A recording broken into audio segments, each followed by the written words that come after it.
Hello बच्चों, क्या हाल चाल है आप लोगों का। Hoping you are enjoying a lot. ये हम लोग पढ़ाई आगे शुरू करते हैं। देखिए, अभी तक हम लोग आपको 4 वीडियो दे चुके हैं इलेक्ट्रिसिटी से रिलेटेड क्लास 10 का। और आज जो है ये आपका फर्दर जो है पार्ट 5 होने वाला है सेम चैप्टर इलेक्ट्रिसिटी का। तो देखिए, आज हम लोग शुरू करेंगे पैरेलल कॉम्बिनेशन से। आज हम लोग देखेंगे कि पैरेलल कॉम्बिनेशन प्रीवियस वीडियो में मैंने सीरीज कॉम्बिनेशन के बारे में बताया था। तो आइए हम लोग देखते हैं। देखिए, सबसे पहले कि जो पैरेलल कॉम्बिनेशन होता है सीरीज में, आप लोग क्या देखे थे कि उसको हम लोग हेड टेल मेथड के नाम से भी जानते थे। मतलब क्या हुआ कि एक का पॉजिटिव टर्मिनल आप दूसरे के नेगेटिव टर्मिनल से कनेक्ट करते थे सीरीज कॉम्बिनेशन की अगर हम बात करें। लेकिन यहाँ पे क्या है कि उल्टा है। अगर हम पैरेलल कॉम्बिनेशन की बात करें तो यहाँ पे देखिए, आपको क्या करना है कि जितने भी सेल्स हैं या एक से ज़्यादा रजिस्टर्स हैं, उन सब के हेड को, एक टर्मिनल को आपको एक साथ कनेक्ट कर देना है। एंड जो अपोजिट टर्मिनल है, जो दूसरा टर्मिनल है, उसको एक साथ आपको कनेक्ट कर देना है। और ध्यान रखना है कि they should be connected between the two same points, या फिर आप कह सकते हैं कि they should be connected between the two same terminals. कुछ इस तरह का आपको अरेंजमेंट लेना है। यहाँ पे देखिए, अगर सपोज कि आप इसको हेड बोल रहे हैं तो ये आपका क्या हो जाएगा, टेल हो जाएगा। इसका भी ये हेड हो जाएगा, इसका भी ये टेल हो जाएगा।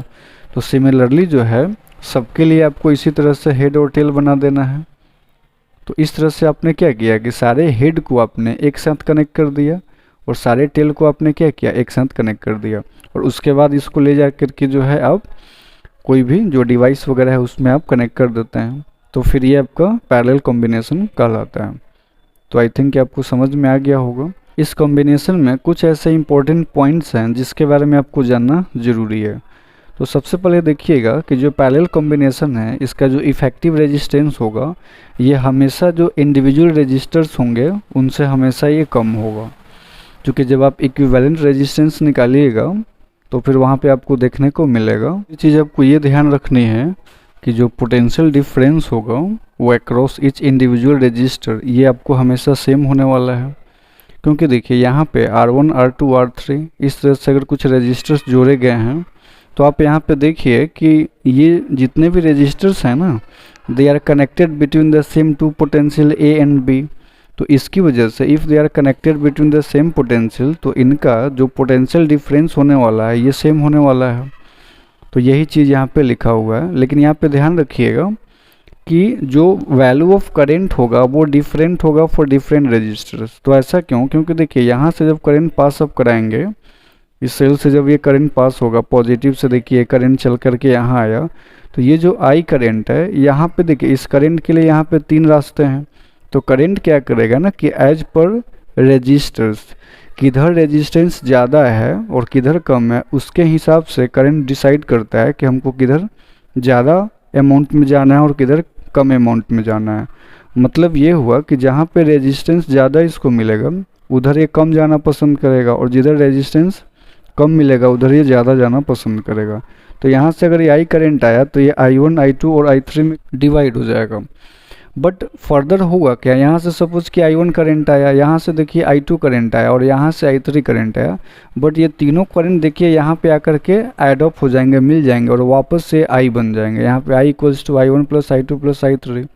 तो ओवरऑल जब हम सारे करंट को ऐड करेंगे ना, तो वो उतना ही होगा जितना कि ये सर्किट में ओवरऑल करंट फ्लो कर रहा है। यानी कि आप कह सकते हैं कि जितना करंट आपको ये जो सेल है वो प्रोवाइड कर रहा है, उतना ही करंट ओवरऑल इस पूरे सर्किट में फ्लो करेगा। आइए, ये मोस्ट इम्पॉर्टेंट है कि हम लोग अब यहाँ पे डेरिवेशन देखने वाले हैं ऑफ रिजल्टेंट और effective resistance of 3 resistors connected in parallel. तो देखिए, हम लोग यहाँ पे 3 रजिस्टर्स के लिए इफेक्टिव निकालेंगे। चाहे तो सेम मेथड को फॉलो करके आप 2 रजिस्टर के लिए, या फिर जैसे 3 के लिए मैं निकाल रहा हूँ, अब 4, 5 के लिए भी निकाल सकते हैं। जैसा आपके एग्जाम में आएगा उसके हिसाब से आप डिसाइड कीजिएगा। तो देखिए, यहाँ पे हम लोग सबसे पहले एक एजम्पशन करेंगे कि हम लोग यहाँ पे 3 रजिस्टर्स R1, R2, R3 ले रहे हैं और इनको हमको ऑब्वियसली पैरेलल में कनेक्ट करना होगा, क्योंकि हमको पैरेलल का इक्विवेलेंट निकालना है। अच्छा, अब मान लीजिए कि हम लोग जो है इनको जिस सेल के अक्रॉस कनेक्ट करने वाले हैं, उस सेल का जो दोनों सेल के टर्मिनल के अक्रॉस जो पोटेंशियल है वो V वोल्ट है। अब सपोज दैट कि जो सेल है वो टोटल करंट अगर आई एम्पियर अगर प्रोवाइड कर रही है, तो आपको पता है कि जो पैरेलल कॉम्बिनेशन होता है उसमें अलग अलग करंट जो है अलग अलग रेजिस्टेंस से पास होगा, यानी कि अलग अलग रेजिस्टर जो होगा उससे अलग अलग अमाउंट ऑफ करंट जो है वो फ्लो करेगा।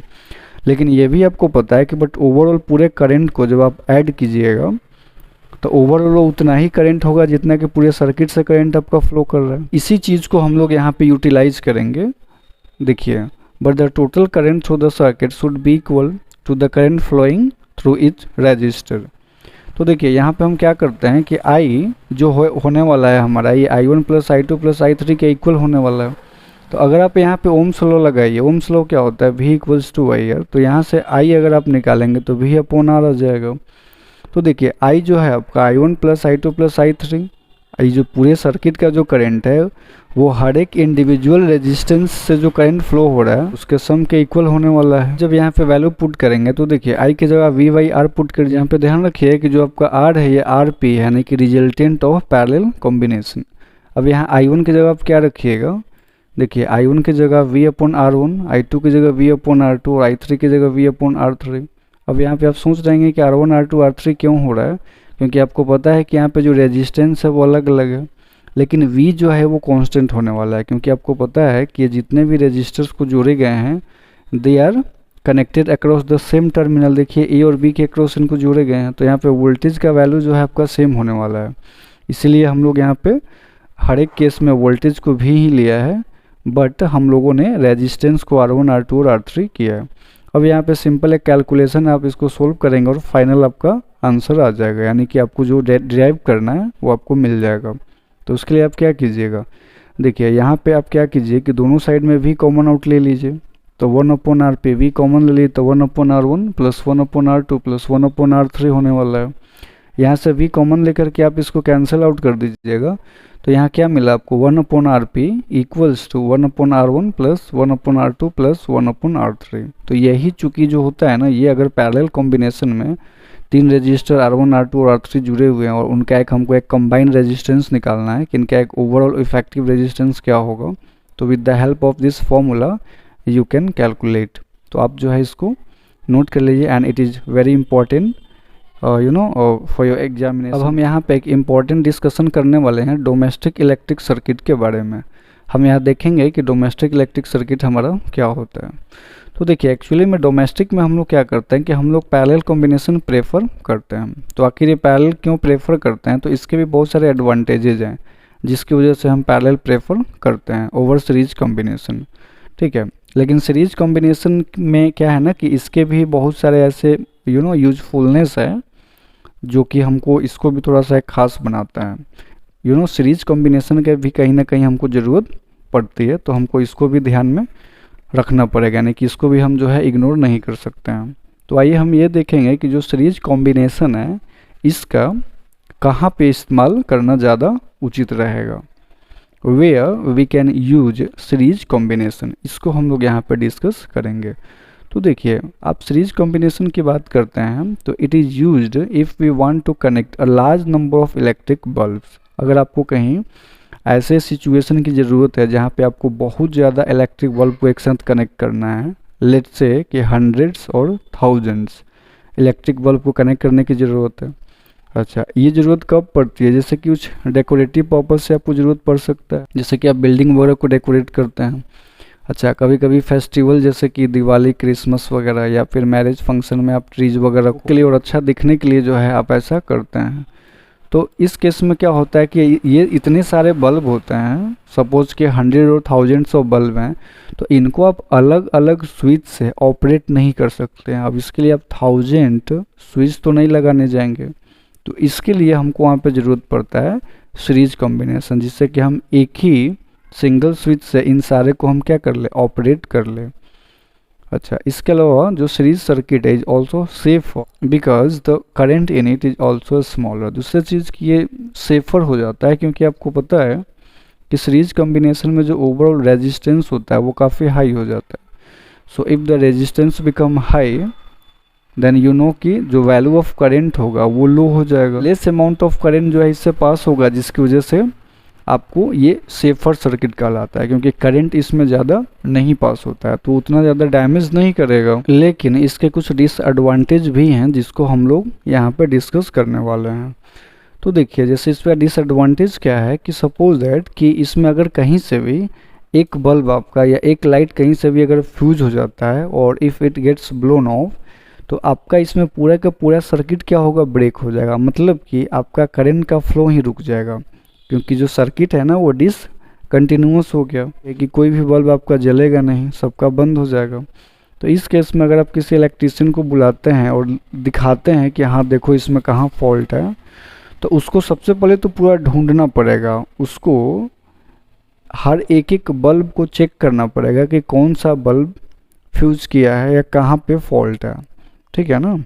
तो अब चूँकि 1000 ऑफ बल्ब्स हैं तो उसको 1000 का जो एक पूरा एक आपके पास सीरीज है उसमें से एक बल्ब को लोकेट करना, it is quiet time consuming. से जो है उसको ढूंढेगा, अगर मिलेगा तो फिर से जो फ्यूज बल्ब को चेंज करेगा या फिर उस फ्यूज बल्ब को हटा करके उनके जो एडजेसेंट जो बल्ब हैं उनको आपस में वो कंबाइन कर देगा, जिससे कि वापस सर्किट है वो रीबिल्ट हो जाएगा और देन जो है करंट का फ्लो जो है वापस से वो कंटिन्यू हो जाएगा।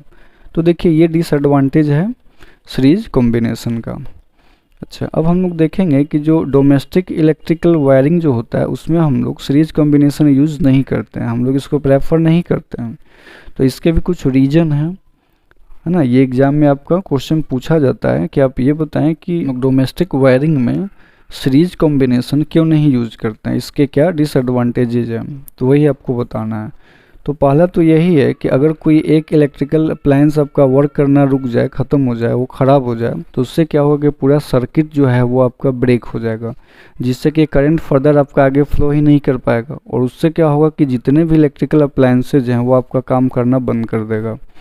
तो यही रीज़न है कि आप जो है इसको प्रेफर नहीं करते हैं। जैसे देखिए दूसरा रीज़न ये है कि आप जो है अगर सीरीज में अगर जुड़ते हैं तो सीरीज में आपको हर एक इलेक्ट्रिकल अप्लायंस को आपको एक ही स्विच से ऑपरेट करना पड़ता है, यानी कि आप जो है सेपरेट स्विच यहाँ पे नहीं रखते हैं। तो यही प्रॉब्लम है कि आप अगर सीरीज में लगा रहे हैं तो वहाँ पे एक ही स्विच होगा, आप सेपरेट स्विच नहीं लगा सकते हैं। तो इससे प्रॉब्लम क्या है कि अगर आपको ज़रूरत है कूलर की तो उस समय आप AC को क्यों चलाएँगे, या फ़ैन की ज़रूरत है उस समय आपका टेलीविज़न जो है चलता रहेगा। तो आपके घर में जितने भी अप्लायंस हैं ना सबको एक ही साथ अगर आप ऑन करेंगे तो सब एक साथ ऑन हो जाएगा, ऑफ़ करेंगे तो सब एक ही साथ ऑफ हो जाएगा। तो ऐसा सिचुएशन काफ़ी ज़्यादा कॉम्प्लिकेटेड हो जाएगा आपके लिए, तो आप इसको प्रेफर नहीं करेंगे ना। जबकि पैरेलल में क्या खासियत है कि आप अपने ज़रूरत के हिसाब से डिवाइस को ऑन ऑफ कर सकते हैं, जब जिस डिवाइस का रिक्वायरमेंट है उसी को आप एट अ टाइम ऑन कीजिए। इससे क्या होगा कि आपका इलेक्ट्रिसिटी का जो है सेविंग्स होगा, आपका मनी का सेविंग्स होगा। इसके अलावा अगर हम बात करें थर्ड इसके डिसएडवांटेज क्या है, तो इसमें जो जितने भी इलेक्ट्रिकल अप्लायंस है ना उन सबको 220 वोल्टेज जो है वो नहीं मिल पाता है, क्योंकि आप जानते हैं कि जो वोल्टेज होता है ना वोल्टेज यहाँ पे डिवाइड हो जाता है, यानी कि it gets shared by all the appliances. तो आपको जो है ना हर एक इंडिविजुअल अप्लायंस जो है 220 वोल्ट उसको नहीं मिल पाएगा, जिसकी वजह से वो सही से फंक्शन नहीं कर पाएगा, ठीक है। तो ये डिसएडवांटेज है जो कि आपको ध्यान में रखना है। तो ये रीज़न हो गया कि क्यों हम लोग डोमेस्टिक इलेक्ट्रिकल जो अप्लायंसेज होते हैं वहाँ पे क्यों हम लोग सीरीज सर्किट हम लोग क्यों प्रेफर नहीं करते हैं, ये इसका आंसर हो गया। नेक्स्ट इसका डिसएडवांटेजेस क्या है कि जो ओवरऑल जो रेजिस्टेंस होता है वो काफ़ी ज़्यादा इंक्रीज हो जाता है, due to which magnitude of electric current become very less. तो मतलब क्या हुआ ना कि देखिए सीरीज में क्या है कि आप बहुत सारे रेजिस्टर को सीरीज में आप जोड़ते हैं तो ओवरऑल जो इफेक्टिव रेजिस्टेंस वो काफ़ी ज़्यादा बढ़ जाता है। तो इसकी वजह से क्या होगा कि जब रेजिस्टेंस हाई हो जाएगा तो आपको पता है कि रेजिस्टेंस और करंट का जो इन्वर्स रिलेशन है, तो इस केस में जो करंट होगा वो काफ़ी उसका वैल्यू काफ़ी लो हो जाएगा। तो वैसे अप्लायंसेज जिसको ज़्यादा करंट की ज़रूरत है वो तो चूँकि सर्किट ज़्यादा करंट को अलाउ ही नहीं कर रहा है, तो फिर उसको सफिशिएंट अमाउंट ऑफ करंट नहीं मिल पाएगा, तो वो डिवाइस आपका प्रॉपर वर्किंग नहीं करेगा, उसका प्रॉपर फंक्शनिंग जो है यहाँ पे रुक जाएगा। तो ये जो है कुछ डिसएडवांटेजेस थे जिसको हमने डिस्कस किया है। अगर पैरेलल सर्किट हम लोग अपने डोमेस्टिक वायरिंग में यूज़ करते हैं तो इसके क्या क्या एडवांटेज है, तो देखिए सिंपली आप बोल सकते हैं कि जो सीरीज के जो डिसएडवांटेजेस हैं वो यहाँ पे एडवांटेजेस आपको दे रहे हैं, इसी की वजह से जो है आप यहाँ पैरेलल कॉम्बिनेशन यूज करना प्रेफर कर रहे हैं। तो सबसे पहला ये है कि अगर इसमें एक अप्लायंस आपका काम करना बंद भी कर देगा, not affect the other appliances for their proper functioning, तो इससे क्या होगा कि आपका एक डिवाइस ख़राब भी हो जाए लेकिन अदर डिवाइस को उससे कोई मतलब नहीं है, वो आराम से काम करता रहेगा। समझ रहे हो? समझ रहे हो आप? समझ रहे हो? दूसरा चीज़ ये भी है कि इसमें आपको आज़ादी मिलता है कि आप हर एक डिवाइस को अलग अलग स्विच से ऑपरेट कर सकते हैं, है ना। मतलब कि जैसे आपके घर में कूलर है, एसी है, रेफ्रिजरेटर है, तो ऐसा नहीं कि जब हम ऑन करेंगे तो सब एक ही बार में ऑन करना पड़ेगा, सबको एक ही बार में चालू करना पड़ेगा। आपको हर एक का अलग अलग स्विच है, आप अपने रिक्वायरमेंट के हिसाब से जिसको जब ज़रूरत है उसको आप ऑन कीजिए और बाकी को आप ऑफ रखिए। इससे आपका इलेक्ट्रिसिटी भी बचत होगा और आपका पैसा का तो बचत होगा ही। नेक्स्ट देखिए, इसमें खासियत क्या है कि जितने भी इलेक्ट्रिकल अप्लायंसेज होते हैं they are connected between the same 2 points और सेम 2 टर्मिनल्स। तो इससे खासियत क्या है कि आप सबको 2 सेम पोटेंशियल के बीच में जोड़ते हैं, जिसकी वजह से हर एक डिवाइस को 220 वोल्ट जो कि एक स्टैंडर्ड पोटेंशियल होता है ये सबको मिल पाता है, जिससे कि आपका डिवाइस प्रॉपरली वर्क करता है। क्योंकि आपको पता है कि डिवाइस को प्रॉपर वर्क करने के लिए 220 वोल्ट पोटेंशियल मिलना ज़रूरी है। तो हमारे इंडिया में जो इलेक्ट्रिकल डिवाइसेस बनाए जाते हैं they are made in such a way that they can be operated on 220 volt properly, तो ये ध्यान रखना है आपको। अच्छा, दूसरी चीज़ ये भी है कि ओवरऑल जो रेजिस्टेंस की बात करें ना तो वो यहाँ पे काफ़ी कम हो जाता है जब आप उसको पैरेलल में जोड़ते हैं। तो इससे फ़ायदा क्या हुआ कि करंट का जो वैल्यू है वो बढ़ जाएगा। इससे जो भी डिवाइसेज वहाँ पे लगे हुए हैं वो अपने रिक्वायरमेंट के हिसाब से करंट जो है सर्किट से ले सकते हैं।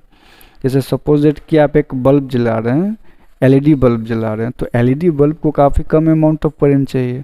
अगर आपके घर में वॉशिंग मशीन है या फिर आपके घर में एसी लगा हुआ है तो एसी को ज़्यादा अमाउंट ऑफ करंट की ज़रूरत है।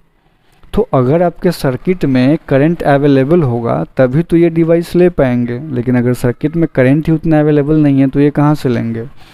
तो ये खासियत हो जाता है पैरेलल का कि करंट अवेलेबल है, ज़रूरत के हिसाब से डिवाइसेस को ये आज़ादी है कि आप ज़रूरत के हिसाब से आप करंट को ले सकते हैं। यहाँ पे हम लोग इलेक्ट्रिक पावर के बारे में डिस्कशन करने वाले हैं कि इलेक्ट्रिक पावर क्या होता है। तो सबसे पहले इसका एक डेफिनेशन है, हम लोग यहाँ पे देख लेते हैं। Electric power is defined as electric work done per unit time. ठीक है, मतलब क्या हुआ कि आपको पता है कि देखिए इलेक्ट्रिक पावर ये बताता है कि आपका जो इलेक्ट्रिकल डिवाइसेज है ना वो पर यूनिट, यानी कि आप ये समझ सकते हैं कि पर यूनिट टाइम या पर सेकेंड वो कितना इलेक्ट्रिकल एनर्जी कंज्यूम कर रहा है। In other words, we can say electrical power is the rate at which electrical energy is consumed। या आप दूसरे तरीके से इसको ऐसे भी बोल सकते हैं कि इलेक्ट्रिकल एनर्जी जो है ना पर सेकेंड या किस रेट से कोई डिवाइस इलेक्ट्रिकल एनर्जी को कंज्यूम कर रहा है उसको हम लोग इलेक्ट्रिकल पावर के नाम से जानते हैं। अगर आप इसका फॉर्मूला देखेंगे तो इलेक्ट्रिकल पावर का फॉर्मूला हो जाएगा work done upon time taken. अब अगर हम यूनिट ऑफ पावर की चर्चा करें यहाँ पे तो सिंपली आपको अगर यूनिट निकालना है तो अगर आपको इलेक्ट्रिक पावर का फॉर्मूला पता है तो with the help of formula you can calculate the unit easily. कैसे हम लोग कैलकुलेट करेंगे आइए यहाँ पे देखते हैं। पावर का फॉर्मूला अभी आप लोगों ने देखा कि work done upon time taken होता है। तो यहाँ पे आप देखिए वर्क डन यानी कि वर्क का जब आप यूनिट पुट करेंगे तो ये जूल होगा और टाइम टेकन को आप सेकेंड में पुट कर दीजिए तो जूल पर सेकेंड ये फॉर्मूला निकल के आ रहा है आपका किसका, इलेक्ट्रिक पावर का।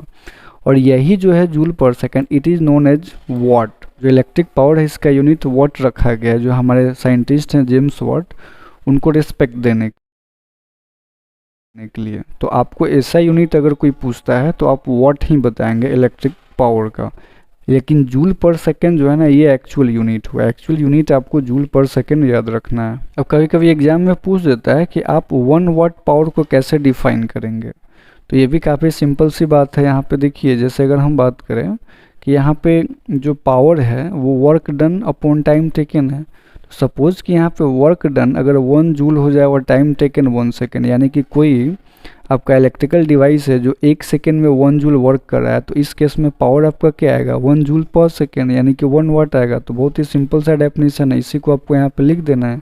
आप डेफिनेशन जो है यहाँ से देख करके लिख लीजिए कि 1 joule of energy is consumed per second then the value of power will be 1 watt. अब यहाँ पे कभी कभी हमको ज़रूरत होती है ना कुछ बड़े यूनिट की। आपको पता है कि जो जूल है ये काफ़ी स्मॉलर यूनिट है, तो हमको कभी कभी बिगर यूनिट की ज़रूरत पड़ जाती है। तो बिगर यूनिट के लिए आप किलोवाट मेगावाट वगैरह का इस्तेमाल कर सकते हैं।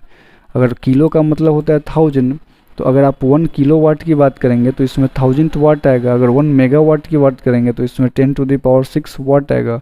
इसको आप 10 लाख बोल सकते हैं। And now it is most important कि हाउ आप फॉर्मूला कैसे कैलकुलेट करेंगे इलेक्ट्रिक पावर का, ठीक है, क्योंकि इलेक्ट्रिक पावर जो है अगर आपको निकालना हो तो यहाँ पे क्या है कि हमेशा वर्क डन और टाइम टेकन ही दिया रहे, ये ज़रूरी नहीं है। आपको जो है इलेक्ट्रिक पावर कुछ और भी टर्म्स आपको दे सकता है और आपसे पूछ सकता है कि आप इलेक्ट्रिक पावर जो है कैलकुलेट करके बताइए हमको। इलेक्ट्रिक पावर यानी कि पी का जो फॉर्मूला देखें हैं W/T, तो इसके अलावा भी हम लोग कुछ यहाँ पे फॉर्मूला डिस्कस करेंगे। तो देखिए आप जानते हैं कि V जो है ये W/Q होता है। ये आप इलेक्ट्रिक पोटेंशियल का जो डेफिनेशन है वहाँ से ये फार्मूला आप देखे होंगे कि जो V है ये W/Q के बराबर होता है। V क्या है यहाँ पे इलेक्ट्रिक पोटेंशियल का डेफिनेशन है। आपको अगर याद हो तो potential at a point is defined as the amount of work done in moving a unit positive charge from infinity to a point inside the electric field. तो उस फॉर्मूला के अकॉर्डिंग W = VQ। तो यहाँ से आप कह सकते हैं कि W जो है वो आपका V × Q के प्रोडक्ट के बराबर हो जाएगा। तो यहाँ पे अब अगर आप ये वैल्यू पुट कर दीजिए, देखिए यहाँ P = W/T है। W की जगह हम लोग यहाँ VQ पुट कर दिए, देखिए यहाँ VQ, और अपॉन में टाइम है तो यहाँ टाइम पुट कर दिए। तो यहाँ से देखिए एक इम्पॉर्टेंट फार्मूला निकल के आ रहा है आपका। यहाँ देखिएगा कि जो P है P = VI। ये कैसे है तो देखिए V × Q/T, और आपको पता है कि जो Q/T होता है यही तो करंट होता है as per the definition of current. आप करंट को कैसे डिफाइन करते हैं, the amount of charge flowing through a conductor per unit time, यानी कि I = Q/T। तो ये Q/T की जगह आप I पुट करेंगे तो पावर का फॉर्मूला क्या आ जाएगा, V × I। तो आप फर्दर चाहें तो पावर का रिलेशन और भी अदर टर्म के साथ निकाल सकते हैं।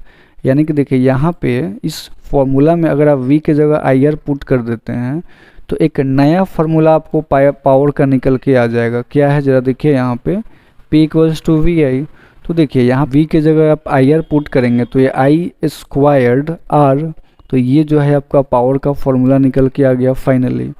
अच्छा, उसी तरह से एक चीज़ और ध्यान में रखिए कि अगर I की जगह अगर आप V/R पुट करते हैं तो एक नया फार्मूला निकल के आ जाएगा। तो देखिए यहाँ पे जो फार्मूला है आपका P = VI, यहाँ पे I की जगह आपको क्या रखना है, V/I। तो देखिए V और V मल्टीप्लाई होकर V² और नीचे R आ जाएगा। तो ये एक नया फार्मूला निकल के आ गया पावर का V²/R।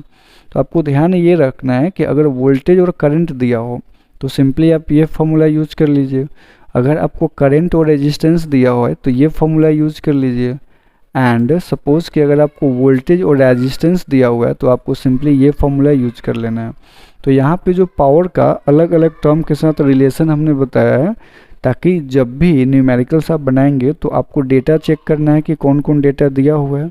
तो as per data you have to apply the formula. यहाँ पे हम लोग commercial unit of electrical energy, इसकी हम लोग यहाँ पे चर्चा करेंगे।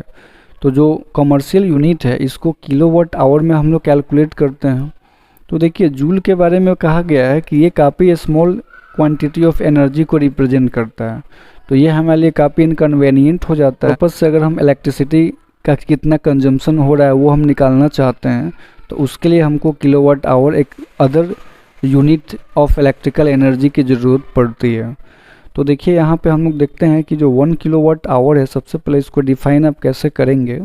तो देखिए it is the amount of energy consumed when an electrical device of power rating 1000 watt is operated for 1 hour. ये कहना ये चाहता है कि सपोज दैट कि अगर आपके पास कोई ऐसा इलेक्ट्रिकल डिवाइस है, पावर रेटिंग 1000 वाट है, ये हुआ कि 1000 जूल पर सेकेंड वो एनर्जी कंज्यूम करेगा।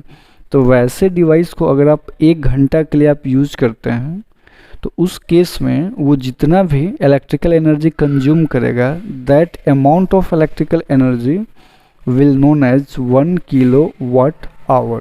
समझ रहे हो, समझ रहे हो आप, समझ रहे हो? नहीं समझे तो भी कोई बात नहीं है, आप रिपीट करके देखिएगा, ज़रूर आपको समझ में आएगा। यहाँ पे एक इम्पॉर्टेंट रिलेशन हो जाता है kWh और जूल में। रिलेशन देखेंगे kWh और जूल में क्या रिलेशन है, ये ज़रूरत क्यों है, क्योंकि देखिए कभी कभी क्या होता है कि डेटा जूल में दिया होता है और उसको हमको kWh में चेंज करने की ज़रूरत पड़ जाती है। क्योंकि होता है यूँ है कि जो आपका खर्च दिया रहेगा जो बिजली बिल का जो खर्च होता है वो किलोवाट आवर में होता है। आपको बता देगा कि हाँ पर किलोवाट आवर का जो कॉस्ट है वो 6 रुपया 7 रुपया है, तो इसके हिसाब से आपको निकालना पड़ेगा।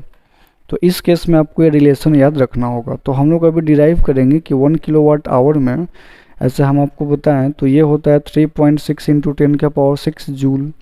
लेकिन ये रिलेशन जो है कैसे आया, इसको हम लोग अभी यहाँ पे चर्चा करने वाले हैं।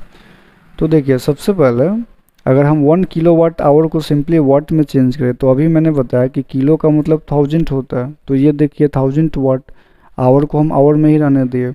अब अगर हम आवर को सेकंड में चेंज करना चाहें तो आपको पता है कि 1 आवर में कितना सेकंड्स होता है, 3600 सेकंड्स होता है। इन दोनों को मल्टीप्लाई करेंगे तो देखिए ये 36, इस पे आपको 50 आ रहा है।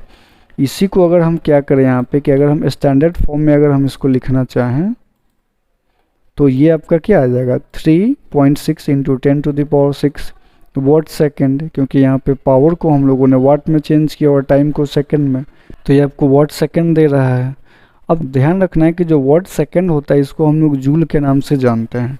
अब देखिए जो वाट सेकंड है इसी को हम लोग जूल बोलते हैं। ये मैं कैसे बोल रहा हूँ तो देखिए मैं यहाँ पे आपको बता रहा हूँ। जैसे देखिए आप पावर का फॉर्मूला देखें कि P इक्वल्स टू क्या होता है W/T। तो यहाँ से मैं आपसे ये पूछूं कि आप जो है वर्क डन जो W होगा ये क्या होगा P × T के बराबर होगा। अब सपोज कि जब यहाँ पे यूनिट पुट करेंगे तो पावर के लिए आप वाट यूज करेंगे और टाइम के लिए सेकंड यूज करेंगे, तो वाट सेकंड ये किसका यूनिट निकल के आया, ये जो W क्या है आपका वर्क डन है, तो वर्क का जो यूनिट आया आपका क्या आया वाट सेकंड आया। तो वाट सेकंड को हम लोग जूल भी बोल सकते हैं। तो इस तरह से आप यहाँ पे 3.6 इंटू 10⁻6 जो है इसको आप जूल लिख सकते हैं वाट सेकंड के बदले में। हेंस वी कैन से कि 1 kilowatt hour equals to 3.6 into 10⁻6 joule. अब यहाँ पे एक इम्पॉर्टेंट नोट है जो कि मैं आपको यहाँ पे एक्सप्लेन कर रहा हूँ, आप इसको भी जस्ट समझ लीजिए। देखिए कभी कभी क्या होता है कि जो खर्च आता है ना बिजली बिल का, तो वो किलोवाट आवर में नहीं होता है, वो यूनिट करके दिया रहता है। कहीं पर यूनिट लिखा हुआ है तो इसका मतलब वही हुआ कि वो 1 किलोवाट आवर की चर्चा कर रहा है। ठीक, तो इसलिए आप ध्यान रखिएगा कि 1 किलोवाट आवर को ही हम लोग यूनिट के नाम से भी जानते हैं। तो आप जो है इन दोनों में एक क्या रिलेशन है इसको आप ज़रा ध्यान से देख लीजिए। अब एक और इम्पोर्टेंट यहाँ पे दिया हुआ है टर्म कि जो इलेक्ट्रिकल एनर्जी है ना, अगर आपको इलेक्ट्रिकल एनर्जी कंज्यूम हो रहा है तो सिंपली आपको क्या करना है कि जितने भी आपके घर में डिवाइसेस हैं उन सब का पावर वगैरह आप चेक कर लीजिए, वो कितने टाइम तक हर एक को आप यूज़ कर रहे हैं। तो उन सब के इलेक्ट्रिकल एनर्जी को आप पहले किलोवाट आवर में आप कैलकुलेट कर लीजिए, और पर किलोवाट आवर का जो भी खर्च दिया होगा आपका, जो भी न्यूमेरिकल्स क्वेश्चन पूछता है उसमें आप उसको उससे मल्टीप्लाई करके आप टोटल कॉस्ट जो है वो निकाल सकते हैं। तो देखिए अभी तक हम लोग जो भी इलेक्ट्रिकल पावर का जो फार्मूला डिराइव किए थे तो उसमें हम लोगों ने ये देखा, एक फार्मूला था हमारा क्या, देखिए P = VI एक फार्मूला हमारा निकल के आया था। अच्छा, दूसरे फार्मूले की अगर हम बात करें ये था I²R, और एक और फार्मूला था हमारा V²R। तो यहाँ से हम ये कह सकते हैं कि जो आपका इलेक्ट्रिकल पावर है वो किन किन फैक्टर्स पर डिपेंड करता है। ये फार्मूला देख करके आप बता सकते हैं। ये जो है आपका depends upon the amount of current, कितना करंट पास हो रहा है, potential difference across the terminals क्या है, दूसरी चीज़ की रेजिस्टेंस ऑफ दैट डिवाइस, जिस डिवाइस का आप पावर निकाल रहे हैं ना उस डिवाइस का रेजिस्टेंस क्या है। तो मेनली जो है पावर आपका ये 3 फैक्टर पे डिपेंड करता है, आपको ध्यान रखना है। एक आपका पोटेंशियल हो गया, वोल्टेज हो गया, एक करंट हो गया और एक रेजिस्टेंस हो गया। देखिए यहाँ पे एक चीज़ और हम आपको समझाना चाहेंगे कि आपको जो है पावर रेटिंग जो है, अगर कोई डिवाइस का अगर 100 वाट एंड 220 वोल्ट लिखा हुआ है तो इसका क्या मतलब है। आप देखते होंगे कि बहुत से ऐसे इलेक्ट्रिकल अप्लायंसेज होते हैं पावर उसका लिखा हुआ होता है, तो इसका क्या मतलब है आइए हम लोग ज़रा समझते हैं। तो 100 वाट 220 वोल्ट का मतलब ये हुआ कि ये जो आपका डिवाइस है ना, it will consume 100 joule of electrical energy in 1 second when operated at 220 volt. यानी कि जब आप इसको 220 वोल्ट पे ऑपरेट करेंगे उस केस में ये 100 जूल एनर्जी जो है वो कंज्यूम करने वाला है। तो ये यहाँ पे मेन मतलब होता है पावर रेटिंग ऑफ डिवाइस। किसी डिवाइस के ऊपर अगर पावर रेटिंग है तो इसका क्या मतलब है।